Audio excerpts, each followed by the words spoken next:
Essa aula é referente ao tópico 14 da nossa apostila, que na minha opinião é a parte mais importante desse mini curso, que é sobre plotagem de gráficos.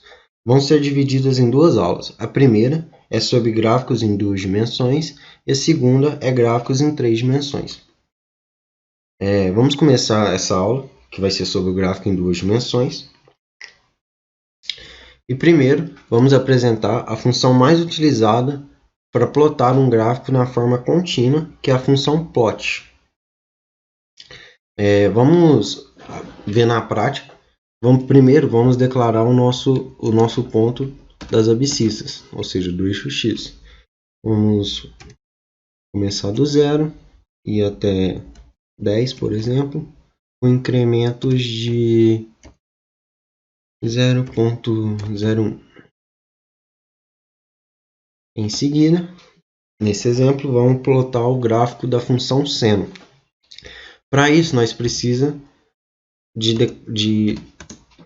através da função, calcular os pontos do eixo das ordenadas. Ou seja, se eu fizer seno dos pontos do meu eixo das abscissas, eu consigo obter os pontos da ordenada. Feito isso, basta utilizar o comando plot. O primeiro argumento é o eixo das abscissas e o segundo argumento é o eixo da ordenada. Rodando o código, vai gerar esse gráfico aqui. Como nós declaramos o vetor de 0 a 10, no eixo x vai estar de 0 a 10. Não é um vetor, né? Mas como se fosse um vetor, um range. E com a amplitude de um seno. Essa é a forma mais simples de usar a função plot. Caso a gente queira pôr 2 ou mais funções no gráfico, como vamos utilizar? Vamos declarar um y2 aqui, que é a nossa segunda função, que vai ser o nosso cosseno dos mesmos pontos que nós já declaramos anteriormente do eixo das abscissas. Para isso, na hora de declarar a função plot, como funciona? Você passa no primeiro argumento o eixo da abscissa, o segundo argumento a primeira função. Agora você vai passar de novo o eixo das abscissas e depois a segunda função. Feito isso, você vai conseguir plotar 2 funções no mesmo gráfico. Como vocês podem observar, em azul aqui o nosso gráfico do seno e em vermelho o gráfico do cosseno. Ainda na função plot, existem alguns termos que nós podemos especificar, que está aqui na nossa apostila, que nós podemos ver. Que é esse ponte, cor e marca. O que significa isso? O ponte é a forma da linha, né? Se é pontilhada, contínua, tracejada. Aí tem a cor, que é a cor, né? Vermelho, preto. Aí cada cor tem sua letra representada aqui, ó, K, que é o vermelho de red, o amarelo de yellow, B, certo? Esse mark é o tipo de marcador, que pode ser um quadrado, um círculo, um triângulo. Aí também temos esses 2 comandos aqui, que é para definir a largura da linha. Esse comando aqui é fixo, você sempre vai utilizar ele quando você quiser declarar a largura da linha. Ou seja, você escreve o line width, vírgula, e escolhe o tamanho da largura. Vamos voltar para o Octave para fazer um exemplo disso. Então vamos lá, aproveitar essa função que já está aqui. Vamos plotar e vamos especificar. Vamos colocar uma linha tracejada da cor azul. Deixa eu ver o que mais pode acrescentar mais. E vamos colocar um marcador circular, que é o Ozinho aqui.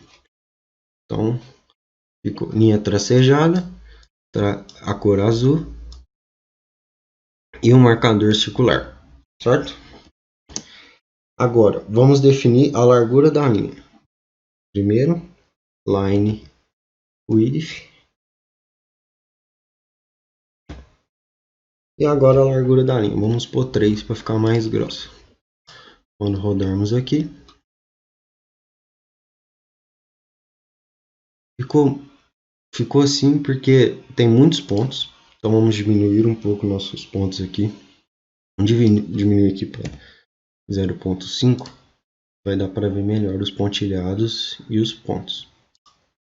Então, se você observar, como nós especificamos, a linha pontilhada, os marcadores circulares a cada ponto do nosso eixo das abscissas aqui, né, do nosso vetor, entre aspas, que nós declaramos, e a espessura da linha que está um pouco mais grossa do que a convencional, que nós declaramos de 3.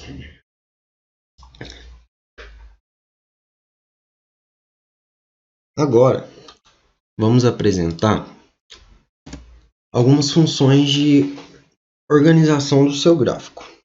Por exemplo, se você quiser pôr um título no gráfico, você utiliza o comando title.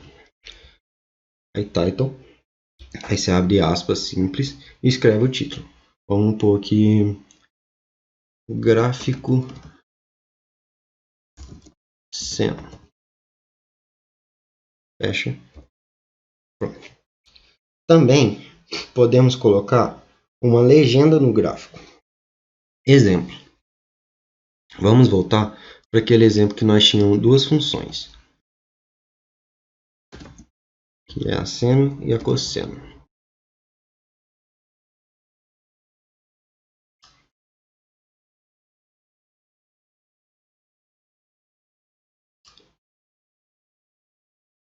Aí nós utilizamos o comando legend, de legenda, e teremos duas funções. Aí aqui vamos pôr, a primeira função é a seno e a segunda função vai ser a cosseno. Ou seja, no primeiro argumento nós colocamos a legenda da primeira função e no segundo elemento a legenda da segunda função. Vamos rodar aqui, depois eu explico as outras duas. Como vocês podem observar, em azulzinho vai estar o nosso seno, representado com a legenda, e em vermelho o cosseno, representado. Também podemos pôr título no eixo. Ou seja, se eu colocar X label, eu vou colocar o título no eixo X. A legenda no eixo X, né? Então vamos pôr aqui, vamos supor que é o eixo do tempo, por exemplo. E que no Y label, que é a legenda do eixo Y, vai ser a amplitude.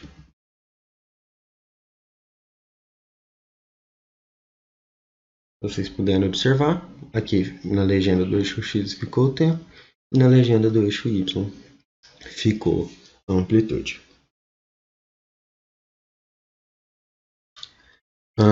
Agora, vamos mostrar uma forma de você plotar gráficos em janelas diferentes.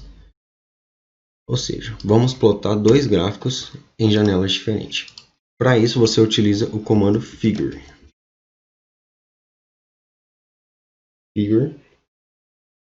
Aí podemos especificar que essa é a figura 1. Vou trocar aqui isso só por seno. Não precisa dessa legenda, né? Já que é só um gráfico. E agora eu vou criar outra figura em outra janela, que vai ser a nossa figura 2. Que vai ser o cosseno. E aqui vai ser o y2. Certo? Quando eu rodar, vai gerar dois gráficos, cada um em uma janela. Na figura 1 é o nosso gráfico do seno. E na figura 2, o gráfico do cosseno. Está meio pontilhado, não tão perfeito. Quanto mais nós aumentamos esse vetorzinho, mais preciso fica o nosso gráfico, mais contínuo fica, mais bonitinho.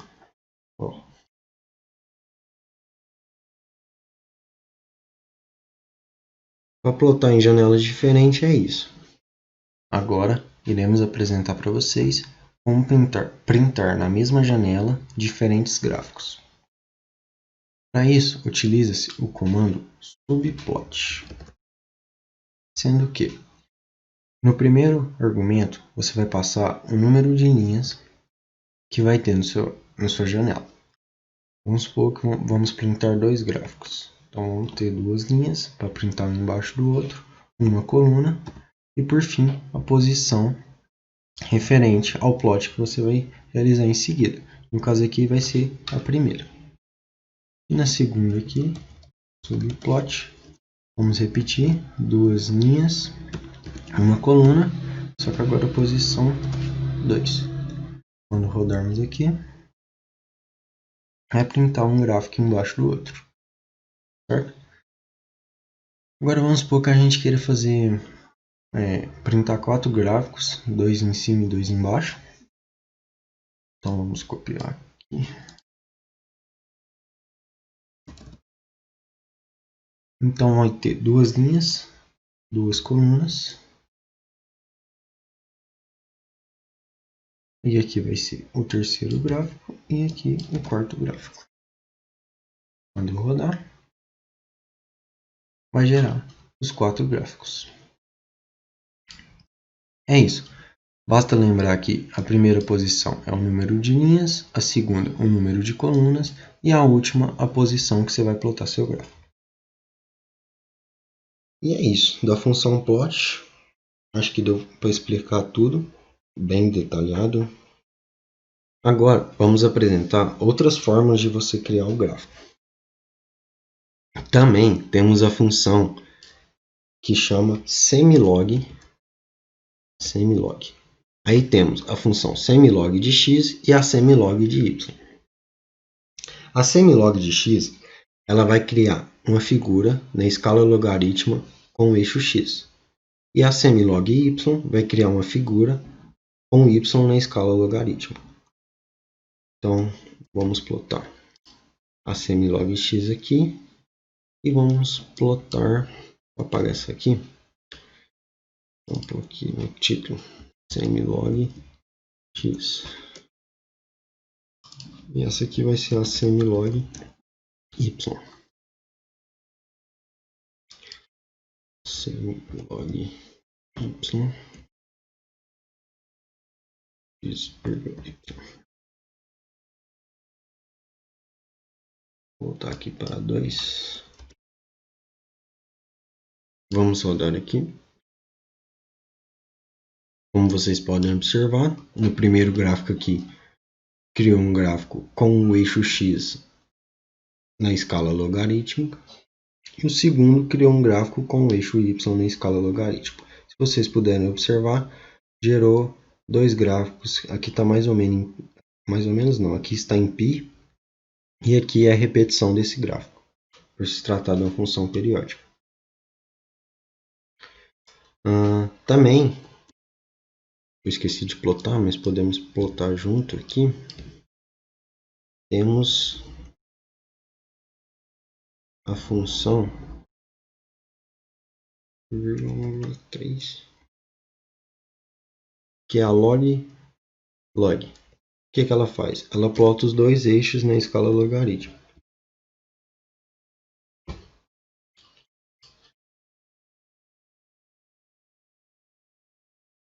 Como vocês podem observar, tanto o eixo x quanto o eixo y está na escala logarítmica. Essa função não foi um bom exemplo, mas o importante é saber usar que existe essa função semilog de x e y e a log para quando precisar plotar um gráfico na escala logarítmica, principalmente na matéria de sinais 2, que utiliza muito essa escala. Outra função que também é bastante importante é a stem. O que essa função faz? Ela plota o gráfico meio que no sinal. Deixa eu diminuir um pouco essa escala aqui para ficar mais. Ela plota o gráfico discreto, ou seja, os pontinhos representantes de cada. O valor correspondente de cada ponto das abscissas na ordenada. Uma função discreta mesmo. Bem importante, quando você quiser representar uma função discreta, usa a função stem, certo? Também temos a função scatter.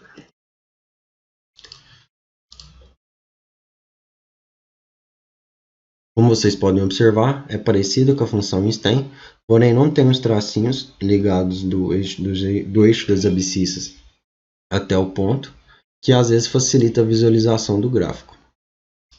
Ignora o X, que fiquei com preguiça de mudar aqui agora, mas deu para entender a função scatter e a stem. A stem você utiliza quando você quer o tracinho e a scatter só os pontos onde está marcado no gráfico, onde cada ponto é representado no gráfico.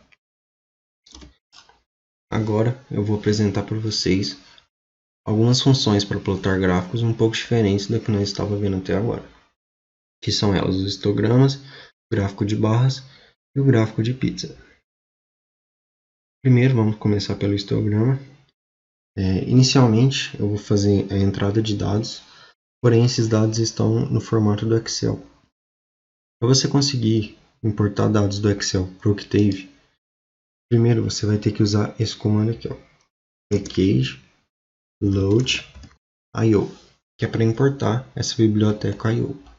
Feito isso, vocês conseguem ler o arquivo no formato XLS, X, que é o formato do Octave. Então, primeiramente, vamos inicializar nossa variável. Eu tenho uma planilha de dados aleatórios gerados de 1 a 10 para nós plotarmos o histograma aqui. Então vamos lá. Para importar os dados do Excel para o Octave, o comando é xlsread e o nome do arquivo, que no caso é dados2.xlsx. Vou dar aqui para vocês verem os dados. Opa, esqueci de fechar o aspas aqui. Como vocês podem ver, esse vetor aqui, gigante, sem dados de 1 a 10, todos aleatórios. Agora, vamos plotar um histograma com esses dados. Para isso, utilizo esse comando ist. Então, ist x, e com isso, plota-se o gráfico do histograma. Certo? É bem simples. Como vocês podem ver, entre 0 e 1 não tem nenhum valor. Entre 1 e 2 tem perto de 9 aqui. E assim sucessivamente. Um histograma mesmo. Lembrando que todos os comandos de título, legenda, são válidos para cá. Agora, vamos apresentar o gráfico de barras. Primeiramente, vamos inicializar um vetor com números aleatórios. 10, 3, 4, 5, 6. Um vetor de 5 elementos. Para plotar o gráfico de barras é utilizado o comando bar. Vamos passar o nosso vetor. Quando você passa somente um elemento para a função bar, como ela vai considerar? Ela vai plotar o gráfico de barras com valores de 1 até o tamanho do seu vetor y e o valor correspondente de cada elemento do seu vetor. Vou rodar aqui para vocês verem. Como tem 5 elementos, vai de 1 a 5 com o valor correspondente de cada elemento do vetor. Agora, caso você queira especificar os valores do eixo x, vamos fazer um teste aqui, por exemplo, onde nós determinaremos o vetor do eixo x. Vamos supor que ele vai de 2 em 2, 2, 4, 6, 8 e 10. Então, 5 elementos. Aqui na função bar, primeiro você passa o eixo das abscissas, depois o das ordenadas. Aqui no nosso gráfico vai ser 2, 4, 6, 8 e 10, que é o nosso vetor x. E aqui no eixo das ordenadas, aí está os valores correspondentes do nosso vetor y. Caso vocês queiram colocar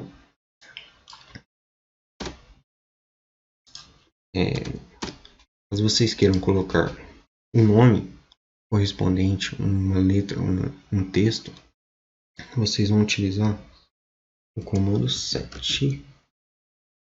Aqui dentro do comando set, vamos ter que declarar aqui em cima o nosso vetor das letras, dos nomes, né? No nosso caso aqui vão ser letras.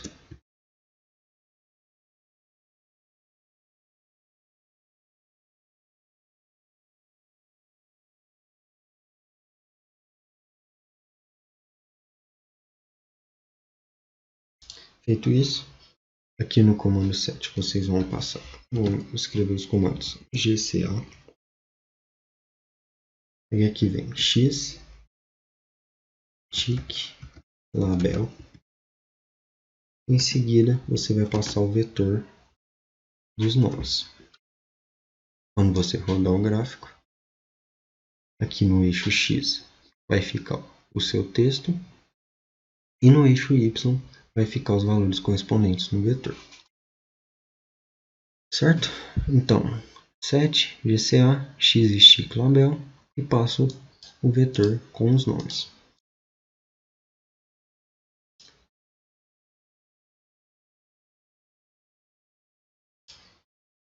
Agora, vamos apresentar o comando do gráfico de pizza. Vou utilizar esses mesmos dados aqui. O comando do gráfico de pizza é o py. Então, feito isso, vocês vão passar o vetor y. Se você rodar assim,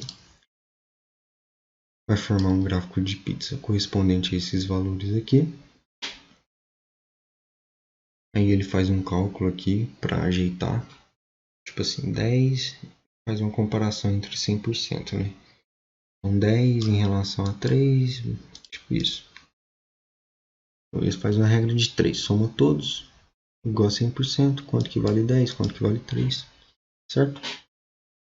Aqui também, se você passar o vetor x, isso vai gerar um gráfico onde cada elemento aqui é correspondente ao valor. O primeiro elemento de x corresponde ao primeiro elemento de y e assim sucessivamente. Caso vocês queiram destacar uma fatia da pizza, né? Vocês declaram um vetor. No caso aqui tem 5 fatias. Vamos supor que a gente queira destacar a primeira. A gente bota 1,0,0,0,0. Quando eu rodar aqui, a fatia 1 vai ficar destacada. Certo? Caso você queira a segunda, a primeira zero e a segunda você destaca. E é isso, o gráfico de barra, pizza e o histograma. A aula de hoje termina por aqui e na próxima aula vamos apresentar para vocês os gráficos 3D.